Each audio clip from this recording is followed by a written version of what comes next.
Now we're going to cover how to create a comparative market analysis. This is specifically helpful for your listing clients, especially when you're building listing presentations, to help show them how you would appropriately price their property. So the MLS has two different CMA tools. The first can be found under the Tools tab, and then go to Comparative Market Analysis. This is something you can create within the MLS system. So you would go to New CMA and create your CMA from there.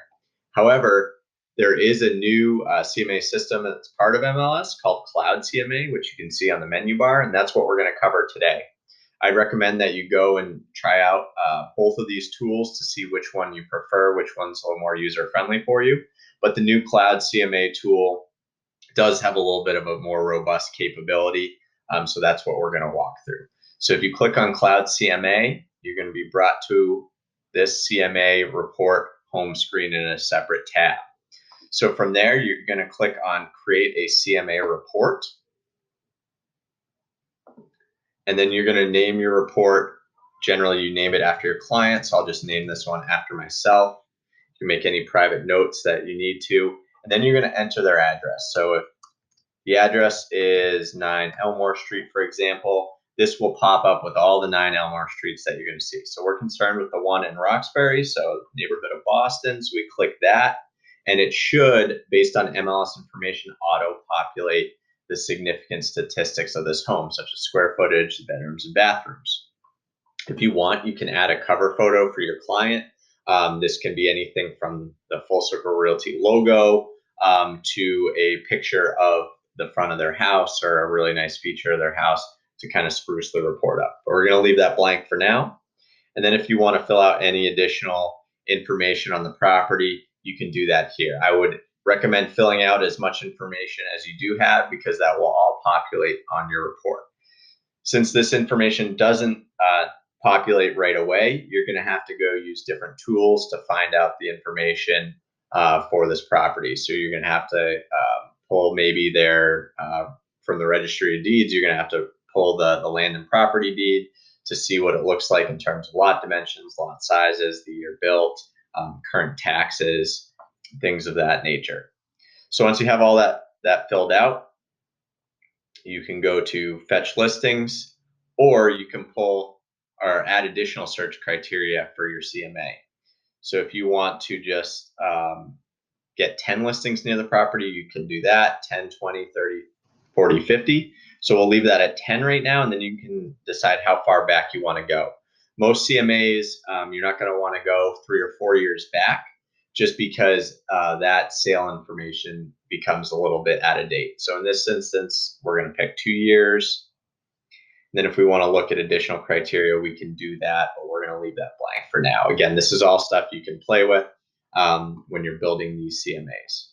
So we click on Fetch Listings, and this will automatically search the MLS database for any listings that meet your criteria.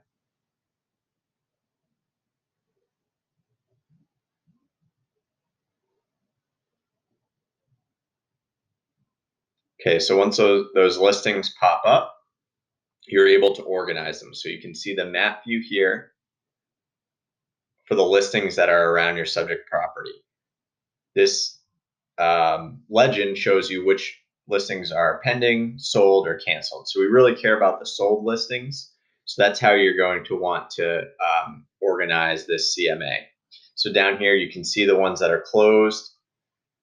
What you're going to want to do is validate that they're truly in the area. So for instance here, Springfield, Mass is not where we were looking, so we're not going to want to include that. So we can uncheck that tab. The rest of these were all closed within the subject property area. On the right, you can see a summary of the prices, the low, the median, the average, and high. Then you can decide if you want to include additional search criteria or properties that showed up in your search as well. So if there are additional homes you do want to add, you can add them right to your search. So say we want to beef it up with a few more sold items, so we add 2 more. And then we don't really care too much about canceled properties, so we want to take those out. We'll take the pending sale out, and then we'll just go with those previous 8 sold. So from here, what you can do is you can adjust the property details. And so you can make adjustments to the property if it differs from your subject property. So say, for example, like there's a new bathroom in the property that came up in your CMA search, 27 Laurel Street. That would add a specific amount of value, say $5,000, to that price. So you're now going to have an adjusted price once you click save of $407,500. So you always want to adjust it commensurate with the direction of the price. So anything new would increase the value of that property. Anything old would essentially decrease the value. Generally, these are already factored into the price, so you shouldn't have to make too many adjustments. So we can delete this one. But if you do need to factor in certain things, say there's a difference in like an office space in one house than the one you're looking at, you can make an adjustment for that office space to value the other property a little bit higher. So once you're done with all of your adjustments, you can go to the bottom and you can click Customize Report.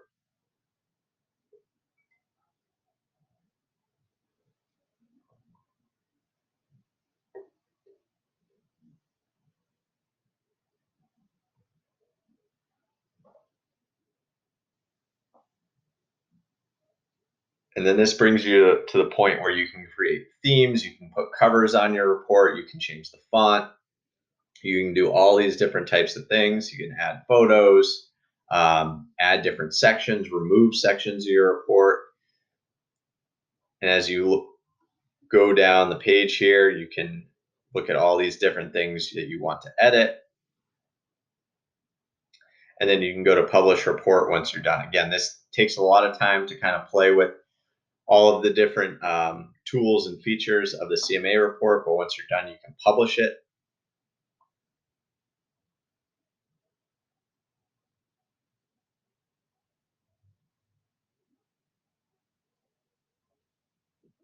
And then you will now have this report available on your Cloud CMA dashboard. There are some features of Cloud CMA that you have to pay for that are not included with your MLS subscription. So depending upon what you want, you can pay for those additional features. So if you go to View PDF, this will show you what your CMA looks like.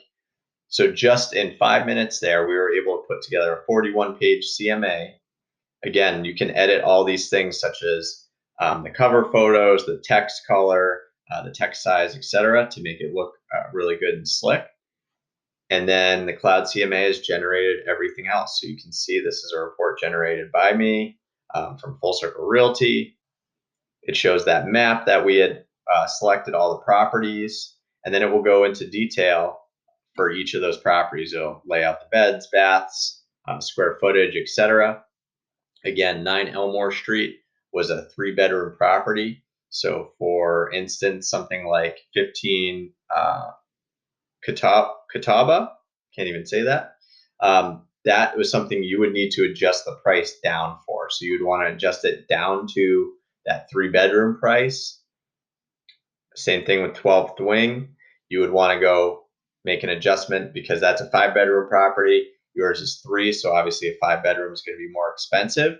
So you're going to have to figure out how much you're going to reduce for each additional bedroom. So to get it down to be truly comparative to a 3-bed, 2-bath, which is your subject property, you're going to want to make that adjustment. So again, this price would actually not be $599 in a real CMA. It would be lower because you would make adjustments for each of these listings to match your property. So again, this will then pull all the MLS information for each of these properties. So as you go through, you can see the details, pictures, and all that good stuff. Then you'll get to an analysis section. It'll talk about your sold listings, some of the statistics. Again, it'll go into detail on the sold price, how that compares to the list price, how long these were on the market for. Again, this is great for your potential seller to see for expectation management. And then it kind of lays out some standard stuff that talks about commission distributions, why you need a real estate professional, how you can price the home, how you can do some market timing. So when you want to list the property, all those different features. Again, this is all done standard within 5 minutes. So this is a great tool to use. If you don't want it to be this comprehensive, you can always go back and use that CMA tool within MLS. This will let you hand select properties a little bit better. But again, it takes a little bit more time to create that type of CMA. So if you have any additional questions on how to create a CMA, please contact Chris or myself. But again, take some time to build some sample CMAs and use these tools.